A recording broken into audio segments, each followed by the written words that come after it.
నియోజకవర్గ శాసనసభ్యులు పెద్దలు సుజనా చౌదరి గారిని మాట్లాడవలసిందిగా కోరుతున్నాం.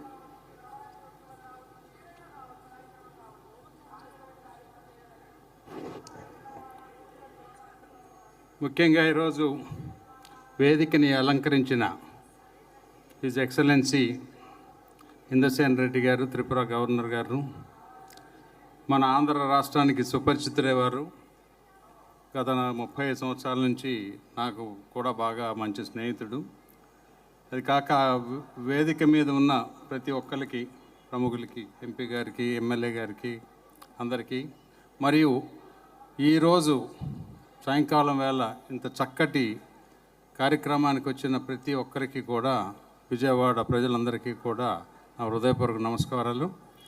దాంతోపాటు ముఖ్యంగా అమ్మవారి చలవతో విజయదశమి ఎంతో అంగరంగ వైభవంతో జరుపుకుంటూ ఉన్నాం. దాంతోపాటు ఈ vibrant Vijayawada, society of vibrant Vijayawada అని ఆలోచన రావటం, విజయవాడలోని ఉన్న ప్రముఖులు మరియు ఎంపీ గారు ప్రోద్బలంతో ఈ కార్యక్రమం మొట్టమొదటిసారిగా మొదలు పెట్టడం జరిగింది. అయితే విజయవాడ గత 100 సంవత్సరాల నుంచి కూడా చూస్తే స్వతంత్రం కోసం పోరాడిన యోధులు ఎంతోమంది ఉన్నారు. రాజకీయ రాజధానిగా విజయవాడ చాలా ప్రఖ్యాతి చెంది ఉండింది ఇంతకుముందు.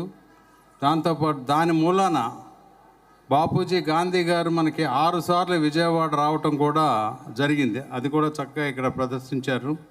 దాంతోపాటు ఇంకా ఎంతోమంది ప్రముఖులు ఇక్కడికి రావటం, విజయవాడ ప్రత్యేకత అనేక విధాలుగా ఉంది.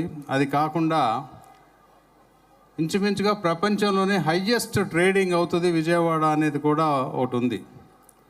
అవన్నీ అంటే దినదినం ప్రతిరోజు చాలా బిజీగా గడిపే విజయవాడ ప్రజలందరికీ ఇది ఒక మంచి అవకాశంగా కనపడుతూ ఉంది. చాలా ఆహ్లాదకరంగా డ్రోన్ షో కానీ, ఇక్కడ నృత్యం కానీ అన్నీ కూడా చాలా బాగా చేశారు. డెఫినెట్గా ఎవ్రీ ఇయర్ ఈ విజయవాడ పశ్చిమ నియోజకవర్గం శాసనసభ్యుడిగా నేను గర్విస్తున్నాను వీటన్నిటికీ కూడా ఇంత బాగా చేసినందుకు.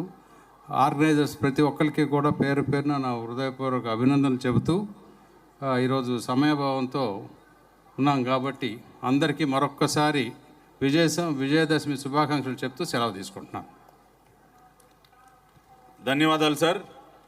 మరి ఇప్పుడు గౌరవ రాష్ట్ర ఆరోగ్య శాఖ మాత్యులు ఎన్టీఆర్ జిల్లా ఇన్ఛార్జ్ మంత్రివర్యులు